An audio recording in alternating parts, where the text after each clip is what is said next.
Thank you. What a great day. Gary Carano, Chairman of the Board of Caesars Entertainment. And on behalf of over 50,000 great team members at Caesars Entertainment, and especially our great team members here at Caesars Palace, we'd like to welcome Garth to the Caesars family. It's such an iconic day for the Caesars Palace, and we've had so many great entertainers over the years, but today we're raising the bar to the highest. Join me in please welcoming Mr. Garth Brooks. Thank you very much. Good to see you. Thank you very much. I was hoping I'd be sitting down behind a table because, so sorry, I'm so unprofessional. All my shit's over at the gig. So I'm in sandals, and I apologize. I have no pants. They're over there, too. So I'm so sorry. I had to have somebody go down and run down and grab me a hoodie from the winter thing, because all my clothes are over there. So my apologies. Don't take it as a lack of disrespect, please. Take it as an artist that they're telling you where things are and when they are. All you're hearing in your head is, oh my God, how am I going to open this thing? What's the next step after that? So everybody's been really sweet to take care of me. I'm the one that's a little bit behind right now. This is a great honor. Aaron, is there anything we need to cover first? No, it's a great honor to be here. It's very sweet what Caesars has gone through to get us here. It was more than impressive. Very sweet. So the sincerity and the love seems to be there. Feels great. And for me, that's the number one thing. Tonight, what I want people to walk away from out of that building, the 3,000 to 4,000 people, is loving each other more than when they came into the room. That's all that matters to me. So if that happens, then tonight's a success. And then hopefully night after night, that'll happen.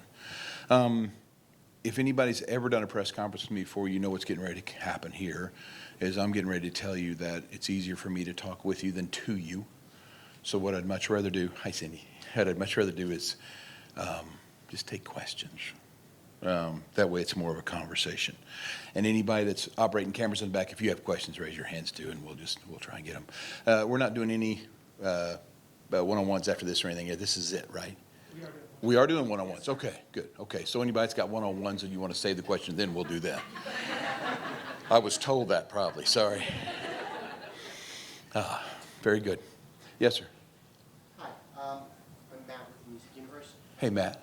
The question is, how has this show evolved? How has the creative process for Plus One evolved since you agreed to do it with Caesars? Yeah, first of all, we met before, and I got to see you on Inside Studio G a couple times too. Thank you for your volunteering on that.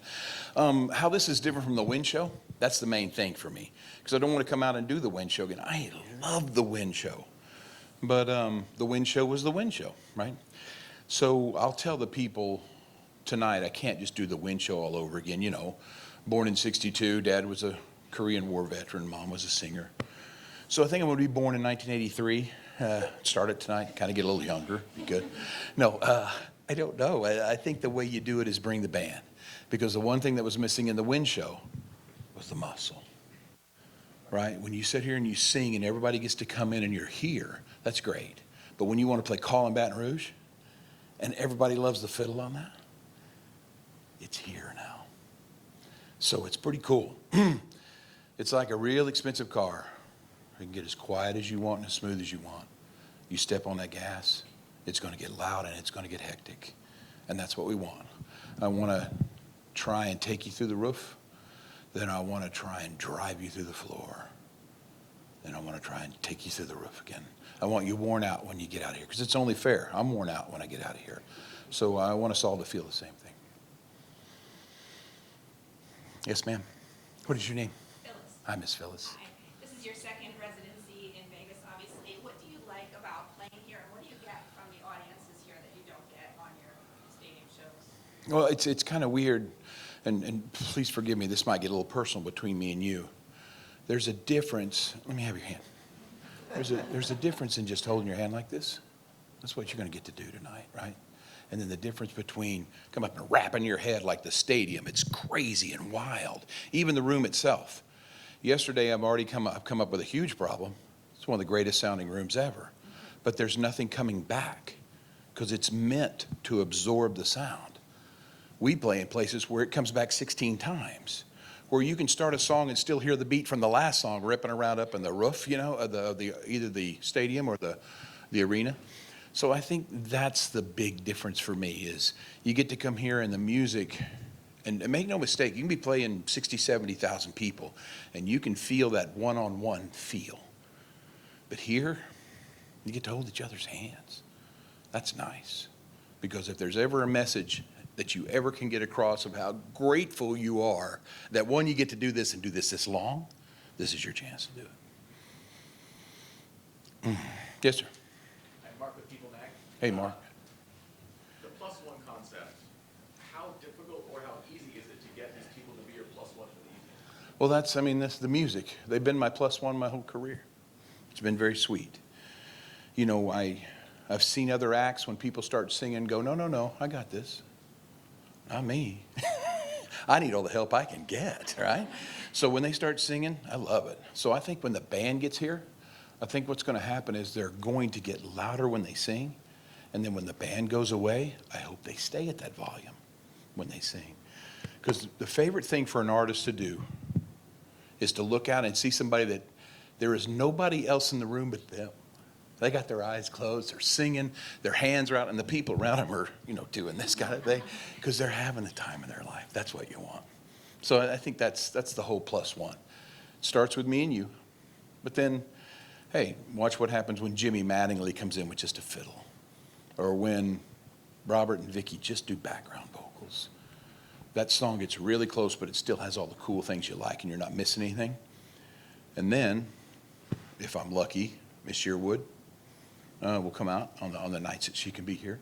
And if there's somebody else, anywhere else that wants to come in and be on stage, it's always a sweet thing. I used this example yesterday. We did a thing with Blake Shelton in Utah. And I got to be a fan because when we got through with the dive bar duet, I just put my guitar on him because I knew he could do it. And this is a full stadium, all the way up to the rafters, 360 degrees. And he sings God's Country with just him and a guitar. And that place is singing with him. I'm crying, I'm shivering, and I'm going, oh, it's like I don't notice it when, it's like, they do this all the time? It's fabulous. Because they do it for unanswered prayers. But when you get to watch it, it's 1,000 times more impactful for me. So I enjoy any plus one because I'm a fan before you're ever an artist, you know. Yes, ma'am.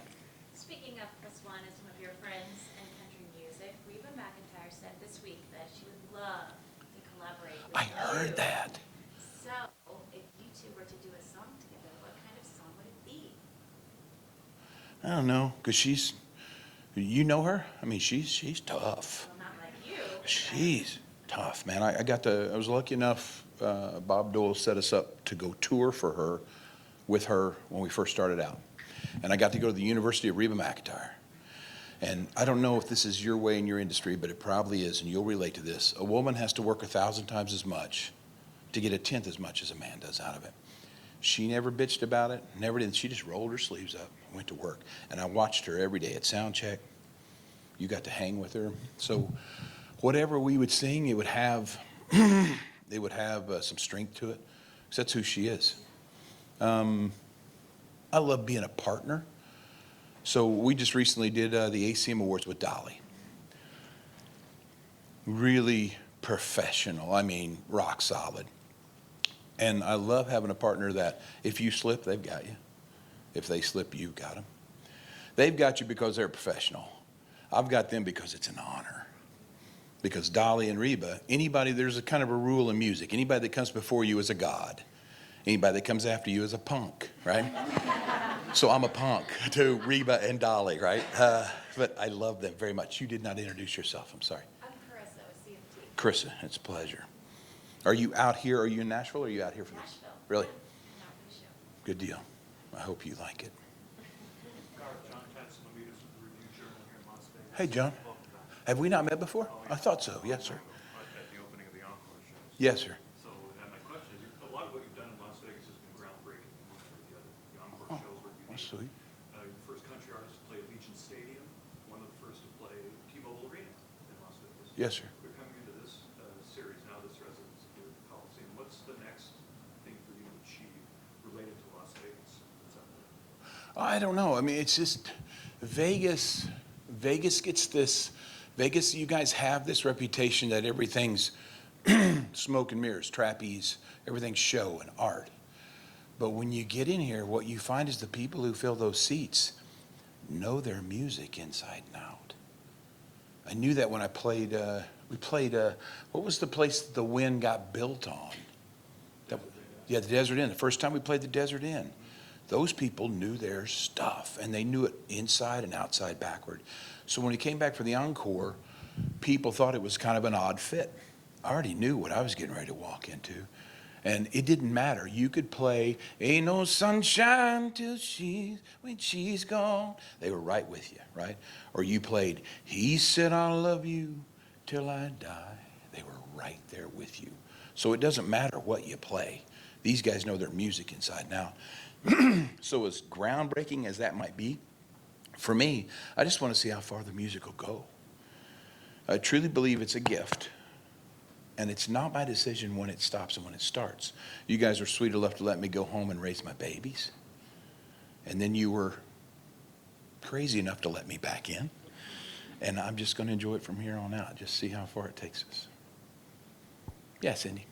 So you announced the 23 sports shows today. You talked about announcing those before this even starts. I mean, that's awesome. Did we announce those today? Yes, sir. We did? Good. And did we announce dates of on sales and stuff like that? Oh. All right. We could talk. There's so much stuff I can never talk about. So can you talk about how people can get tickets? Do you know how people can get tickets? Yeah, so it's a Ticketmaster verified fan thing. They used this on the first one. And if you were around on the first on sale, what happened was they staggered groups, like 2 or 3 months in one group, 2 or 3 months in the next, and they already put out verified fans. So they kind of knew what was going to happen when they turned the switch on because of the verified fan system. What I loved about the system was those verified fans are supposed to be people, not bots, not scalpers. What I also loved, the people that didn't get in, because we were fortunate enough to have a bigger turnout than they needed to move the tickets, were those people that were left on the outside. They're now the first ones on this one coming in. So if there's verified fan, new verified, they come in behind the people that were there. That's how I believe the system is supposed to work. I applaud that, and I love that and feel very thankful for that. Me and you talked about this. I can't believe how far out they sell tickets in this town, because that's never been our thing. So to think that people might still be interested from 8 months ago who didn't get tickets for a chance to get tickets now blows my mind. But hopefully, if those people are still interested, then hopefully they'll be treated the way I think it's fair that they should be treated and be first in line. Does that answer your question? Yes, sir. Hi, Associated Press. Can you talk a little bit about the decision to make this a phoneless event? Oh, yeah. Ty, you mean in the show? Yeah. Sorry. Gotcha. No, it's great. In the show, no phone, no video, same way it was with the Wind show, because this show is a one-of-a-kind thing that kind of evolves. So since there are people that have tickets, December 20-something, right? It's crazy. I want the show to be brand new for them, not something they can go online and just see the whole damn thing. I don't think it's fair to them. I don't think it's fair to the story. I don't think it's fair to the artist. So Randy Bernard came up with, hey, people don't like putting their phones in a bag. Totally get it. So Randy said, what if when they open that bag back up, there's stuff in there for them? So one of the things we did was, there's a QR code in it. We have a professional photographer every night. They'll be posting those for that QR code only. So these people can now have their memories to themselves, or they can choose to post them if they wish. And also, we're going to try and throw in some video there. As long as we don't give away the show, a little bit of the video. Because there's going to be things, hopefully, Ty, that happens only on that night. Those moments are the ones you want to capture, because it isn't part of the show. It's a fun little freak thing that happens. And I'm an entertainer, so if it really works well, it will be part of the show, yeah, the next day. But it's those things are fun. So hopefully it'll just get better and better with time as we do it. But that's the original plan, so you'll know. It's a great question. Thanks for letting me get a chance to explain that. Anybody else? Yes, sir. Hey, Garth, really tasty country. Yes, sir. How you doing? Good. How challenging was it to figure out the first song, without spoiling first song that you're going to come out and perform tonight, and then after that, is there a structure to your set, or will it be kind of free? Yeah, I mean, let's make a promise to talk another year from now, because I'll know that question a lot better. Right now, I don't have a clue what the first song is. I think the first thing I'm going to do is just say, what are we doing? I think that's the first thing I'm going to say. Then I'll see how their reaction is to how serious or how fun it's going to be tonight. I think they expect professionalism, but what I love is they have always let me be me. That's the sweetest gift you can give somebody, with all flaws and all. They know it's going to be a train wreck, but hopefully it's going to be a fun one. And then hopefully they'll come back in 6 months and go, oh, I see where the show is going. It's cool, but you can't build something that depends on the people without the people. So tonight, we'll start building. And I know this sounds really strange and really bad, because I told this to Good Morning America yesterday. I said, I want this to be the worst show of all of them, but I want it to be fantastic. And each night hopefully gets better. So you, that headline right there, that little quote, can be screwed around so much. I get it, but I trust that people know my heart. We'll see. Everybody good? Aaron? All good? Thank you. Okay, thank you. Very much. Thank you Garth. guys very, very much. Will you get your phone? My storage is full. I didn't get to meet you. Oh, sorry, Garth. MoJoe with the Bull here in Vegas. We've Nice met to before. see you. Yes, we have. Yeah, Good you to met see my you. mom. You were nice enough to Oh, invite no them kidding. back at the Eugene show in Oregon. No kidding. Yeah. Now, this, you still got your mom? Oh, yes. Okay. Lucky enough. I don't have my dad, but I have my mom still. She lives Good in for you. Alaska. Good for you. You You ready? talking about the stadium show? Yeah, I was at the Oh, Eugene shit, Stadium. that was only like 3 years ago. Right. Yeah. Done the event. That's Done fun. the rounds with you, sir. We did. Unfortunate. I think we did Shout that night with Robert You Bailey. did. It was fab. That's one of the most fun nights ever. You have a memory like nobody I'm else. trying to That's think. incredible. The little female, the girl opened for us. Brooke Eden. Yeah. You have a good memory too, sir. Yeah, her and Hillary were together, so Yes, they that's were right. out. So I thought she did a Happily great married job. now, too. Yeah, I was happy for them. Oh, sorry, we're doing an interview. Hey, it's MoJoe here with Garth tonight. Welcome back to Vegas. Thank you, man. It's good to be here as Yeah, always. Yes, sir. +1, the Vegas Residency kicking off tonight. Now, first of all, Garth, I don't know if you've seen, this is going to be a weird way to start the Okay, interview. here we go. Last night, I saw Guardians of the Galaxy. Took the kids to go see the new Guardians. Do you know there was a massive shout out to you at the end of that movie? Are we talking about entertainers on that thing? Kind It's of, the yeah. guy. It's the guy that kind of took over the blue guy. Kind of, yeah. He's Yeah, got the mohawk. I like him. Yeah. Yeah, he's a big very Garth sweet. fan. The Marvel movies always have a scene at the end, and you're a big part of that one. So if you haven't seen it yet, It's very sweet. And you know what's weird? Bradley and both Chris are buddies of mine. Sure. So I thought one of them was up to it, but I was very flattered to see that. That's very sweet. did they send you like a screener in advance so they can get your blessing on it? No, not at all. What happened was social media started telling me, and so I had to go see it to just see it. It's very sweet. Well, I thought it was very cool knowing that I was going to talk to you today. I had to make sure I brought that up. So you were back, I guess, kind of temporarily home here in Las Vegas. Yes. It's kind of your home away from home. I like it. What about Las Vegas? Obviously, you love the people and the country music fans, but what about the city itself do you enjoy doing when you're not on stage here? I don't know, man. It's an allure because everything seems to be up 10 notches here, right? So you can have an In-N-Out burger here, an In-N-Out burger in California, but here it's up 10 notches. I don't know what it is. And you can see it when the people come to the show, too. Right. They come to the show with this thought that this is going to be up here, and they believe it, whether it is or not. So that's a fun thing for an entertainer, to be in a city of entertainers. And what I love about this city is everybody, including In-N-Out Burger, is an entertainer in Vegas. So it just makes it fun. It makes it sparkle. It makes it always like the lights on. There's a bit of stardust on everything It's here in Las great. Vegas. Yeah, it is. It's cool. So as you prepare for all these shows and the cadence of having to do these night after night, is there a certain workout regime you do to get in shape and ready for it, or you just jump? Man, we always play basketball every day Yeah. that we can. Love playing basketball. Just run around. You pretty much just run up and down the court and give each other shit the whole time, Yeah, right? sure. And the next thing you know, you put in a mile and a half, 2 miles, and it gets you kind of good and loose for the show, especially lungs, Yes, sir. from the neck up, all that good stuff. Then you get to go out and just have fun with the same buddies you just played basketball with. So. Oh, well, I love that. Basketball. Kids, you want to be in shape like Garth? Basketball. That'll get you stage ready. Final question. Today is George Strait's birthday. Yes, sir. Had to ask, I heard on Studio G the other day that you have never done a duet with George Strait, and you think you said you're too scared to ask. You Oh, my felt a little gosh. awkward asking. Imagine. So if he comes to you and says, all right, Garth, I want you to redo one of my hits with me, which one is it going to be? Oh, my gosh. I know that's a tough question. I'm gonna have to say Overnight Mail might be a fabulous Ooh. one because he never released it as a single, but I think it's a killer record. Kim Williams, who wrote Papa Love Mama Ain't Going Down, wrote Overnight Mail, so it's my avenue anyway, which I love. I don't know, Fireman. Oh. Fantastic.